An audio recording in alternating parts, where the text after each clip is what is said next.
मंगलम भगवान विष्णु मंगलम गरुड़ध्वज मंगलम पुंडरीकाक्षो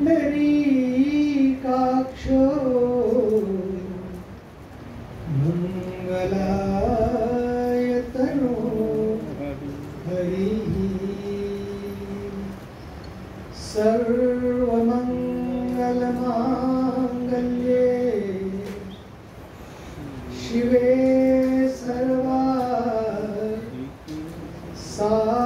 साधिके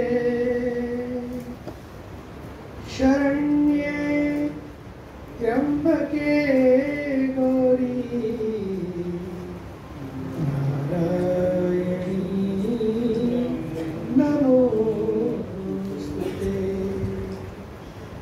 नारायणी नमोस्तुते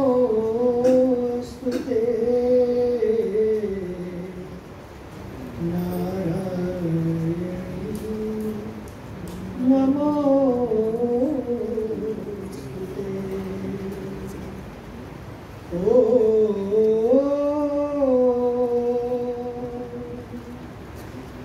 असतो मा सद्गमय तमसो मा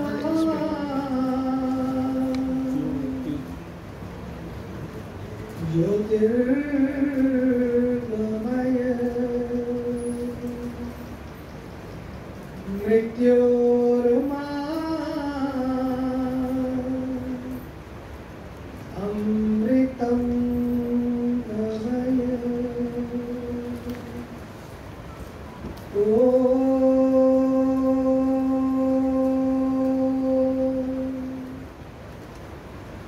शांति शांति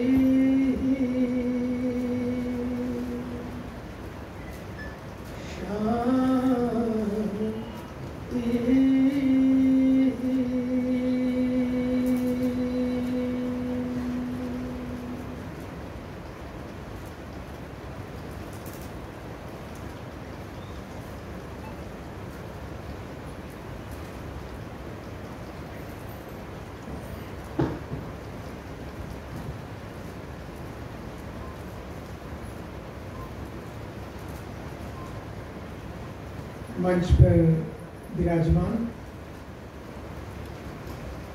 जिन्होंने इस दिव्य सोच को केवल दिया ही नहीं बल्कि इस सोच को साकार किया, ऐसे हमारे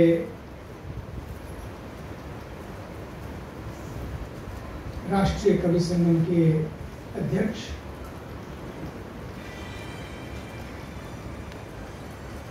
बड़े सरल सरस और सहज श्री जगदीश मित्तल जी, उन्हीं के पार्श्वभाग में विराजमान एक ऐसा व्यक्तित्व जिनको मैं पिछले 50 सालों से देख रहा हूँ और कई अवसरों पर साथ मिलकर खासकर ब्रज की भूमि में उन दिनों में जब वहां पर बहुत समस्याएं थी, प्रभु कृपा से काफी कार्य ब्रज तीर्थ विकास ट्रस्ट के माध्यम से हुए जिनको वे ही निर्देशित कर रहे थे। ऐसे हमारे कुलाधिपति श्री नंद किशोर गर्ग जी, उन्हीं के साथ में बैठे हमारे श्री अग्रवाल जी, फिर एक ऐसा व्यक्तित्व पूरे विश्व में भारत की संस्कृति को, भारत को, भारतीय अस्मिता को अपने ओजस्वी वचनों के माध्यम से प्रतिष्ठित करने वाले, तो जिनके लिए मेरे हृदय में बहुत सम्मान है, ऐसे आदरणीय डॉक्टर शिव खेरा जी, श्री पांडे जी, देखने में कोमल लेकिन निर्णय बड़े कठोर, होना भी ऐसे ही चाहिए। और हमारे आदरणीय श्री पूर्ण चंद जी, श्री मनमोहन जी और श्री सत्यभूषण जैन जी। उधर से अभी हम सुन रहे थे कि अगर देश में हमारे पास एक खनन का गोल्ड मेडलिस्ट जो मनन के पथ पर उतरा, पूरा जीवन ही खनन से मनन की यात्रा थी, ऐसे गोल्ड मेडलिस्ट इंजीनियर जो देशभक्ति के कारण, श्री राम भक्ति के कारण अपनी जवानी में ही निकल पड़े और ये संकल्प लिया, ये दर्द था उनके मन में। जब वो बोलते थे उनकी गर्जना अद्भुत होती थी। जब जब भी आते, आश्रम में रुकते, मिलते, कुंभ का मेला हो या कहीं अन्यत्र, वो पीड़ा सदैव उनके मन में थी। तो 30 वही पीड़ा प्रेरणा बनी करोड़ों करोड़ों लोगों के लिए। ऐसे मानिए हम सबके हर संग प्रेरणा के रूप में रहने वाले माननीय श्री अशोक सिंह जी, जिस तरह से बताया गया कि वे ना होते तो आज ये संकल्प उस पूर्णता को शायद जल्दी प्राप्त नहीं करता। उसके पीछे उनकी साधना थी। फिर जब साधना होती है तो साधनों का बल अपने आप जुटता चला जाता है, संकल्प भी सिद्ध होते हैं। ऐसे ही माननीय जगदीश जी मित्तल के बारे में बताया कि राष्ट्रीय कवि संगम और ये यात्रा, उस यात्रा में अगर किसी ने पूरी यात्रा में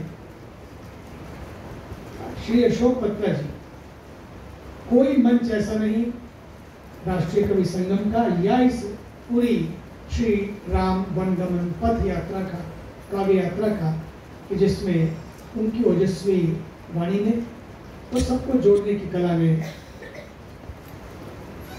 एक ऊंचाई ना दी हो। ऐसे आदरणीय श्री अशोक पत्रा जी, उन्हीं के साथ बैठे श्री रलन जी और इस देश के नहीं बल्कि अंतर्राष्ट्रीय ख्याति प्राप्त जादूगर श्री शंकर, जादूगर भी नहीं, सम्राट जादूगर श्री शंकर जी। एक तरफ शिव जी, दूसरी तरफ शंकर जी। और मैं कहूँगा दोनों ही अब इस बार शिव जी के घाट पर, शिव जी के सानिध्य में वहाँ आएंगे, मुझे बड़ी प्रसन्नता होगी। ऐसे हमारे आदरणीय शंकर जी और उत्तराखंड की धरती से बड़े ही लगनशील, पद मिला नहीं मिला, आते आते चला गया, हाँ यही अनेकों बार है, लेकिन वो मुस्कुराहट उनकी में कोई कंप्लेन नहीं, no complain no grumbling, never. आते मिलते, चर्चा होती, पद आके छूता लेकिन छू के चला जाता, ऐसे ही होता है। लेकिन उन्हें कभी भी उस प्रतिष्ठा की परवाह न करते हुए निष्ठा से जुड़े रहे। ऐसे हमारे राज्यसभा सांसद श्री नरेश प्रसाद जी, उन्हीं के साथ बैठे श्री विनीत गुप्ता जी, जिन्हें आपने सुना, उनकी उदारता के बारे में सुना और जिन्हें मैं जब भी सुना है मुझे बड़ा अच्छा लगा। बड़ा ऐसा लगता ही नहीं है कि ऐसे होंगे। श्री रमेश जी, रमेश अग्रवाल जी, कई बार मैंने आपको सुना है अलग अलग मंचों, बहुत अच्छा लगा। छोटी सी बात लेकिन बड़ी प्रभावी, और फिर केवल प्रभावित करने के लिए नहीं, लेकिन सुनकर मन भी प्रभु भावित हो जाए। प्रभावित तो बहुत लोग करते हैं, लेकिन जीवन प्रभु भावित हो जाए, ये बहुत जरूरी है, बहुत जरूरी है। में बैठे श्री एक और अग्रवाल जी, श्री श्याम सुंदर जी, आप सब हमारे आदरणीय भोला जी से लेकर सभी कविगण और सभी इस यात्रा के सहयात्री, मातृशक्ति, उधर देखा ना, कहाँ दिखाई, और हमारा एक ऐसा यात्री राष्ट्रीय कवि संगम का, वो अपने आप को अध्यक्ष नहीं मानता। जब भी मेरे पास आएगा इस रूप से कभी परिचय नहीं कराया, यमुना जी के लिए कब, यमुना जी का भला कर दिया, यमुना जी का भला। और वास्तव में दिल्ली में बैठे हैं, आज गंगा सप्तमी है और छोटी बहन के अवसर पर बड़ी बहन को याद करना है, ताकि बड़ी बहन ने अपना पूरा अस्तित्व समर्पित कर दिया प्रयागराज में जाकर और गंगा बन गई। और यही इस देश की संस्कृति है, बात बड़े और छोटे होने की नहीं है, इस देश का गंगा सागर बना है, उसमें हर नदी को मिलना है, हर नदी को जुड़ना है, यही संस्कृति है। ऐसे हमारे श्री कपिल गर्ग जी और उनकी पूरी टीम उनकी। पहले तो मैं इस सोच को प्रणाम करता हूँ, ये सोच आपने दी, उसे साकार किया। दूसरी बात, उस वादा जो भगवान श्री राम ने खुद किया, भक्त वादा करते हैं, प्रभु निभाते हैं। ये पहली बार हो रहा है कि प्रभु ने वादा किया और भक्त निभा रहे हैं।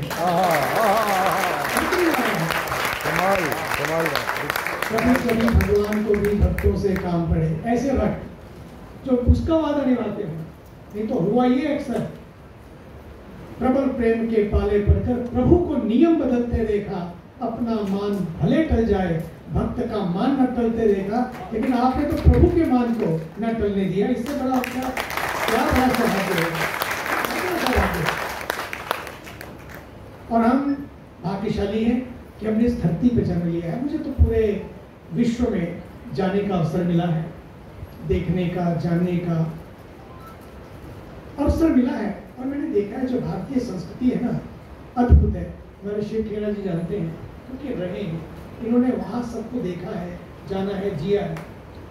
अद्भुत है अपनी संस्कृति। एक धागा बंधवा लो ना, धागा बंधवा लो, मरी मरी जाती है। ओहो, कितनी बार बधाई ही लेती रहती, मेरे भैया को कुछ हो ना जाए। तो एक धागा, क्या ताकत है इस स्नेह में, इस प्यार में। मरी मरी जाती है बिल्कुल। किसी को कह के दे देते हो, माँ तो कह दो। आज तो मातृ दिवस भी है, अंतरराष्ट्रीय मातृ दिवस है। हमारे यहाँ ऐसा नहीं है। आप सोचो, जिसने 9 महीने अपने पेट में रखा और चेतना जगाई हो भीतर, हर सांस में सांस फूका हो, और पूरे जीवन के चक्र से, कि किसी चक्कर में ना पड़ना पड़े, जीवन के चक्र से परिचित कराया हो, वो माँ, उसके लिए क्या एक दिन पूरी जिंदगी भी कुर्बान हो जाए। तो आज कई बार ऐसा होता है, दुर्भाग्य है, ऐसा होता है। बड़े गौरव से बता रहा था एक दोस्त दूसरे दोस्त को, मेरा बेटा तो न्यूयॉर्क में है, छोटे वाली शिकागो में है, बड़ी वाली लॉस एंजलिस में है, और उससे सबसे छोटी वाली वो लॉस एंजलिस में, उसमें लंदन में है, और छोटा वाला वो है फ्रांस में, अब स्विट्जरलैंड चला गया है। बता रहे तुम आप कहाँ रहते हो? हाँ, बोले मैं वृद्धाश्रम में रहता हूँ। पूछिए, अंतरराष्ट्रीय मातृ दिवस है और मैं वृद्धाश्रम में रहता हूँ। मुझे लगता है समय आ गया है, इस देश में कोई वृद्धाश्रम नहीं होना चाहिए, कोई वृद्धाश्रम नहीं होना चाहिए। तभी हमारी भारतीय संस्कृति की गरिमा और ये यात्रा का फल प्राप्त होगा। इस यात्रा से हमें यही लेना है कि उन माता पिताओं के लिए उन्होंने अपनी उस जवानी को, जिस जवानी ने केवल कोमलता देखी थी, जिस जवानी में कभी कोई कंटक नहीं देखे थे, कष्ट नहीं देखे थे, पिता की आज्ञा हुई, माँ की आज्ञा हुई, और क्या बात है, पिता दीन मोहि कानन राजू, नो ग्रम्बलिंग, नो कंप्लेनिंग, पिता दीन मोहे कानन राजू। और फिर मन मुस्काई भानुकुल भानु। आप देखिए तो सही, दो अलग अलग पंक्तियां उनके पूरे कृतित्व को और चरित्र को प्रकट कर देती हैं। इसलिए तुलसीदास ने अगर भगवान से कुछ मांगा भी तो वहां पर यही कहा, प्रसन्नता ज्ञान अगताभिषेकता, वो प्रसन्नता प्रभु मुझे दीजिए। प्रार्थना करते समय शुरू में कहा उन्होंने रामचरितमानस में, मुझे वो प्रसन्नता चाहिए जब अभिषेक होने जा रहा है, राज्याभिषेक। यहाँ तो किसी को प्रेसिडेंटशिप भी मिलने जा रही हो ना, एक छोटी सी संस्था की, वो ना हो जाए तो उसने काम बिगाड़ दिया। अरे आजकल तो पैसे की चलती है, बड़ा मुश्किल हो, तो ये बड़ा मुश्किल होता है, इतना आसान नहीं है। लेकिन एक चक्रवर्ती राज्य, राजा दशरथ, ऐसा राज्य जिसकी अयोध्या के लिए देवता भी तरसते थे, उनके लिए, उस राज्य के लिए राज्याभिषेक होने जा रहा है, मुहूर्त आ गया है। बहुत सारी शिक्षाएं इसमें है, उस ओर में नहीं जाऊंगा, लेकिन संक्षेप में कि उस समय में उस मुस्कुराहट को बना के रखना, उस प्रसन्नता को बना के रखना, उस मस्ती को बना के रखना। हस्तियां तो बड़ी बड़ी बन जाती हैं, वो भी एक हस्ती थे, उनके पिता भी एक हस्ती थे और हस्ती ही बनने जा रहे थे वो। लेकिन उस हस्ती बनने वाले व्यक्ति ने हस्ती को ज्यादा ध्यान नहीं दिया, अपनी मस्ती को ध्यान दिया, वो मुस्कुराहट को ध्यान दिया और चले गए जंगल में। और पिता दीन मोहे कानन राजू ने, क्या है ये, मुझे तो उन्होंने जंगल का राजा बना दिया, क्या बात है, इससे मुझे मौका मिलेगा, उन गिरिवासियों को, वनवासियों को मिलने का मौका मिलेगा, उस जंगल में रहने का मौका मिलेगा, उस पंचवटी में रहने का मौका मिलेगा। ये जो भाव है ना, यही इस यात्रा का पाथेय बने, हमारी जीवन यात्रा का यही पाथेय बने कि जब जब जीवन में कुछ ऐसा आए, याद कर लें उस श्री राम को, उनकी उस मुस्कुराहट को, उनकी उस मस्ती को। और सच मानिए, हस्ती वाले कई बार जीवित होते हुए भी जीवित नहीं होते हैं। मैं कहता हूँ जिसकी मस्ती जिंदा है उसकी हस्ती जिंदा है, बाकी तो सब जबरदस्ती जिंदा है।